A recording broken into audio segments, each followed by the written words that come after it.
Welcome to the Financial Flossing Podcast with Ross Brannan, guiding dental professionals to a brighter future. Ross Brannan is a financial advisor who knows it's not just about your teeth. He helps dental practice owners protect and maximize today's cash flow to plan for tomorrow's cash needs. Find him at rossbrannan.com. On the show, he brings together experts to help dental professionals looking to make smart money decisions to grow their income, turn their retirement goals into reality, and improve their lives. And now, here's your host, Ross Brannan. Welcome to the show. My guest today is Dr. Colton Flake. Dr. Flake is a pediatric dentist in Denver, Colorado. He got his undergrad degree at Arizona State. He got his DDS at Colorado, and he did residency at University of Las Vegas. He has a very interesting story that I'm super excited to talk about. Colton, welcome to the show. Thanks. Good to be here. So let's jump right in here. You have been practicing for a decade now as a pediatric dentist in the Denver area, but you've been part of a franchise group that's done very well for you. But over the years, and correct me where I'm wrong here, you just wanted to go in a little bit different direction. So you're leaving a franchise and going out on your own, which has, some unique challenge to it. Speak to that if you could. Yeah. So for the last, 10 years I've been with this franchise. I had a lot of goals and aspirations with it and different ways that I wanted to grow. And I'm very interested in multiple practices and different ways of doing business in that sense. But I got to a point where I was having to run everything through them. I couldn't do a lot of things that I wanted to do for growth and expansion. There was a couple of events that happened where opportunities that came my way that I wasn't able to participate in because of my franchise agreement, where I finally said, all right, that's it. I got to pull the trigger.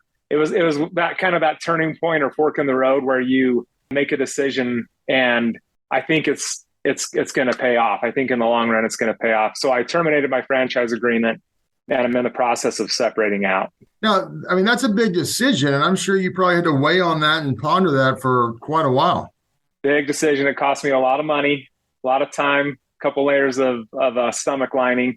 But yeah, I just, in the end, I felt very good about it. I haven't felt good about a decision like this as far as my business goes since I started. I think we're headed in a great direction. There's goods and bads with anything that you do. There's good aspects of being a part of a franchise, but there's a lot of things that you can't do, restrictions that you might have. And depending on your relationship with the group that you work with, it pays off or it doesn't. And so, I had a good relationship, but with the prospects of what we're doing now, I feel very good about our future and think there's great opportunity out there. Yeah, that's really interesting. So, you were with them for a decade, and was it going well the whole time, and just over time it slowly just kind of decided, I want to do something a little bit different? No, it was good pretty much the whole time. I had a lot of pushback on certain things that I wanted to do, but for the most part, they kind of let me run my own show. They're geared more toward general dentistry, and obviously I'm geared toward pediatric dentistry. So they kind of let me do my own thing. I had to change some things based on what they asked me to do. There were certain things that they would get mad at me for doing. But all in all, the relationship was good. There are certain things that I wanted to do. For example, talking to a lot of private equity companies and different DSOs and that kind of thing, they would say, oh, you got 4 practices. That's awesome. And they start talking to me about what we're doing and kind of where we're at. And then I would say, oh, by the way, I'm part of this franchise. And it was like the conversation was done. That was it. They didn't talk to me anymore about it. It was that kind of like, they said, okay, well, if you ever separate or get out of that, let us know. We'd be interested in talking to you.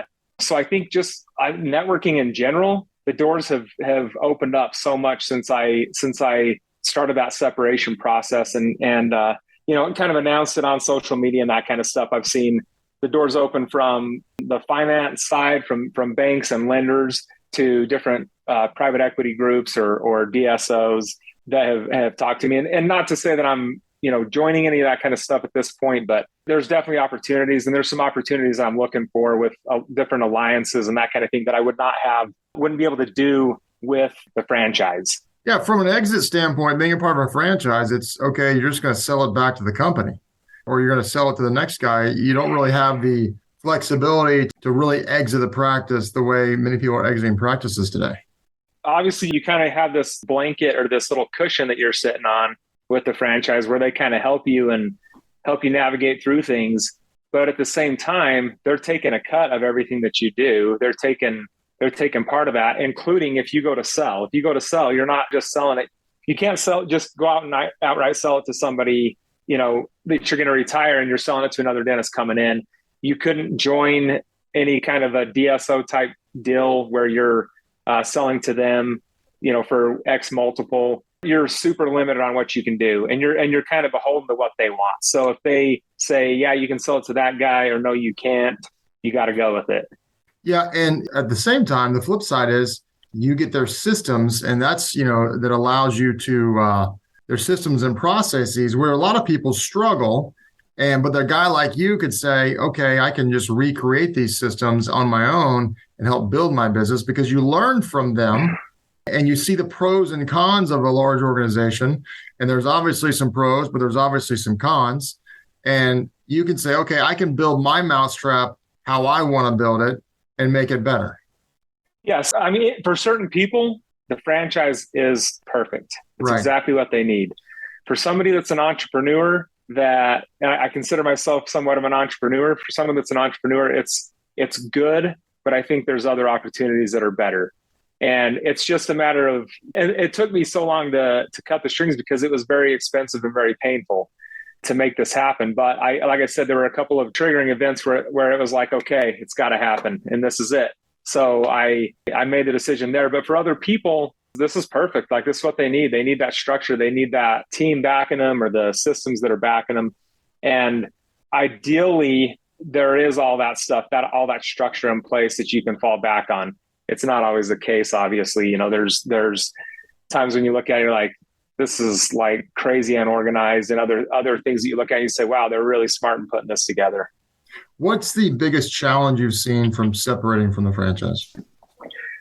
Probably from more like an SEO perspective and with patients and that kind of thing, where they getting that word out there, building your name. Obviously with Google and that kind of thing, you're transitioning the name of your practice and that kind of stuff. So you're almost starting over in that perspective. So for me, or for us, it's very important you don't just say, all right, we're changing, and then you start changing. Like, you've got to plan this stuff out way in advance and start rolling it out slowly, so that you don't, all of a sudden change your name and now you don't even exist on Google.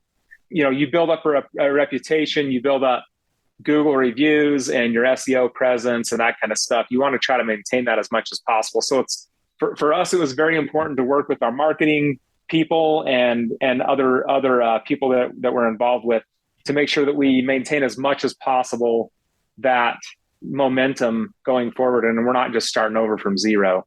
What's it been like for your staff? I mean, have you lost any staff, or do you think you'll lose any staff? Or no, they love it. Like, everybody that's involved with us is super, super excited about it. I think the prospect of what we're able to do now is big for them. Yeah, everybody has been crazy excited. Our revenues have gone up significantly since we made that transition, or started that transition.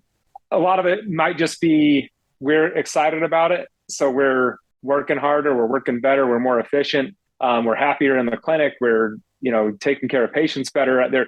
All that kind of stuff might play into it, kind of that mental aspect of it. But I think in general, we've done better just with the excitement that everybody has that's involved with us. How much of the challenge was that you're a peds guy and they were more general, and while there's obviously some similarities, they are uniquely different?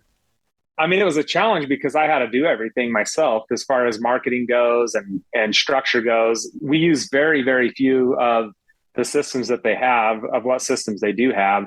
We basically I had to create everything as far as systems go from start to finish. And COVID was actually a huge blessing for us, because it let us shut down for a month and a half, which when it happened, you're like, holy crap, we're screwed.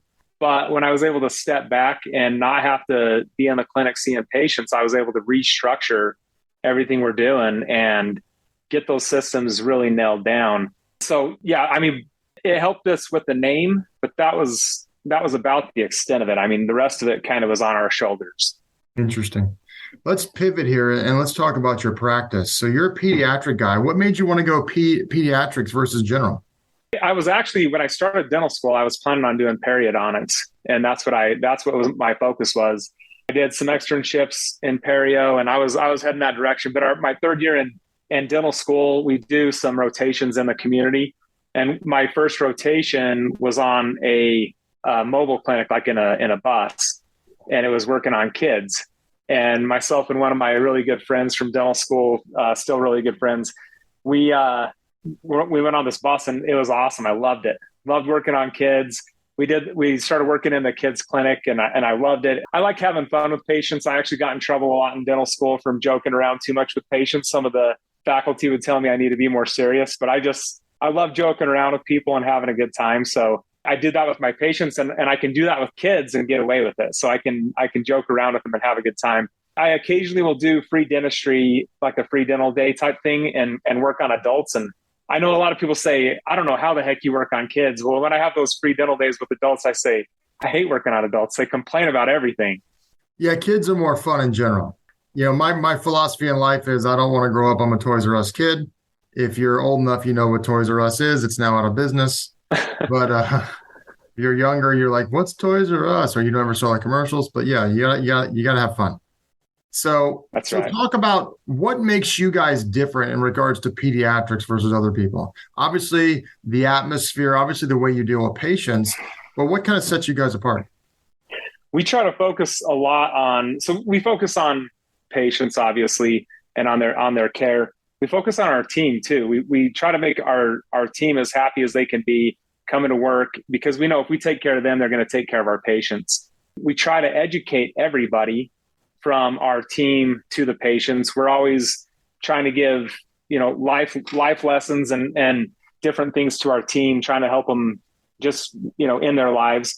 And we do the same with our patients. We try to educate them as much as we can, rather than just have them come in and say, yeah, you don't have any cavities. Everything looks good. We try to give them information that will help better their life, whether it's in the healthcare field or if there's another business or something like that that's around us. We try to just give them stuff that they say, those guys are awesome. They don't just care about, checking our teeth and then we're out the door. They try to give us more information. At the same time, we're very efficient with our time. So we don't waste a lot of time. The parents everybody has stuff to do. They don't want to come sit at the dental office for 2 hours. So the parents don't want to sit there forever. So we try to get them back into the clinic as soon as they get there, take care of their dental needs, go through some education stuff with them, make sure they're doing good, they're doing well, and then send them on their way. And then also our mission is to provide memorable experiences. We want the patient and parent to leave our clinic saying those guys that was the best dental experience we've ever had. To go out and tell their friends. That's great because a lot of kids have bad experiences. And so if you can make that good. Now, you spoke a lot about your team right there. And I guess the true sign of a business owner or an entrepreneur is someone who understands that it is a team and the people who work with you are very, very valuable. What have you learned and what do you think it's critical that people may not always see or realize about employees or more appropriately, as you said, team members? So coming from the franchise perspective, that was, you had your employees, you had your staff, and you would try to kind of ride that edge of you don't want them to quit, but you don't want to pay them a ton. You're not really investing in them. My mindset has completely shifted from that in the last 3-4 years, where I look at it now just with a lot of stuff that I read and do. I don't know if I can mention people on here or not, but different entrepreneur coaches and that kind of thing. A team is an investment. You got to invest in them just like you invest in yourself. If you invest in them, you're going to get a return on your investment. So if you find a team member that is valuable, you need to invest in them, whether it's financially or telling them, hey, you're awesome. We love having you here, giving them a gift once in a while, whatever you can do to keep them happy and not just happy at work, but happy in life.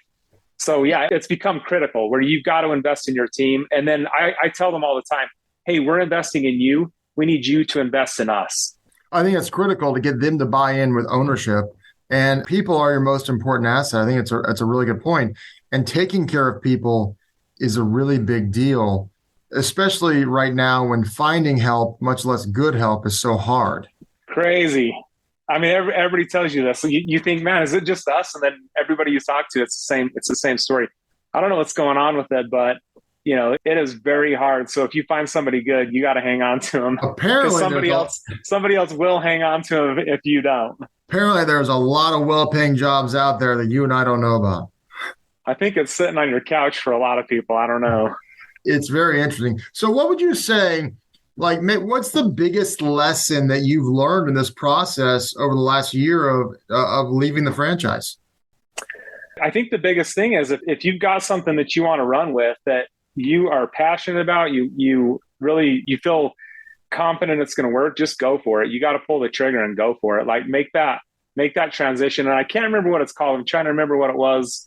It was in a book I recently read, and I do not remember what they called it, but it's basically like a trigger point where you say, it's a transition. I'm making the shift. And then once you do, you're committed. You got to go for it. Like there's no going back. So if you've got that where you're like, this is going to work, I know it's going to work, go for it. You'll never know if it's going to work. You'll never be happy if you don't do it.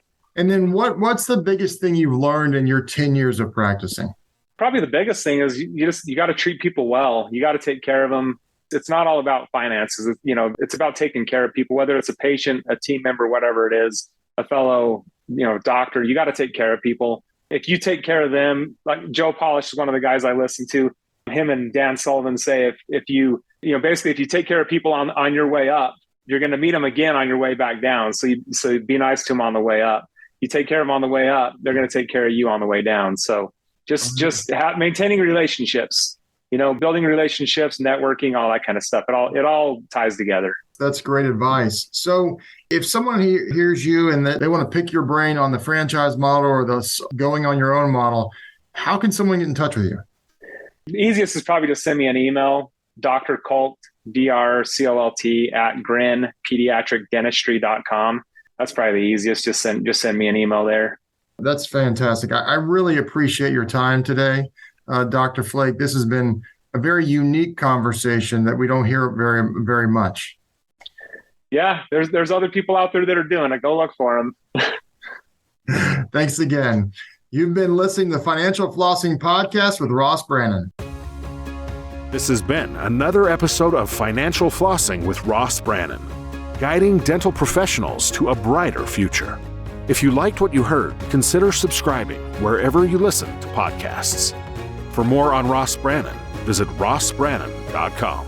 This podcast is for informational purposes only. Guest speakers and their firms are not affiliated with or endorsed by PAS, Guardian, or North Florida Financial, and opinions stated are their own. Ross is a registered representative and financial advisor of Park Avenue Securities, LLC, PAS, OSJ 3664 Coolidge Court, Tallahassee, Florida 32311, 850-562-9075.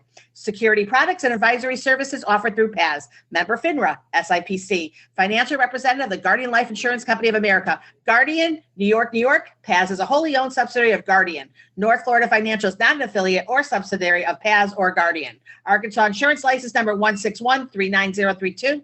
California Insurance License Number 0L10073. 2022-144093 expires 9/24.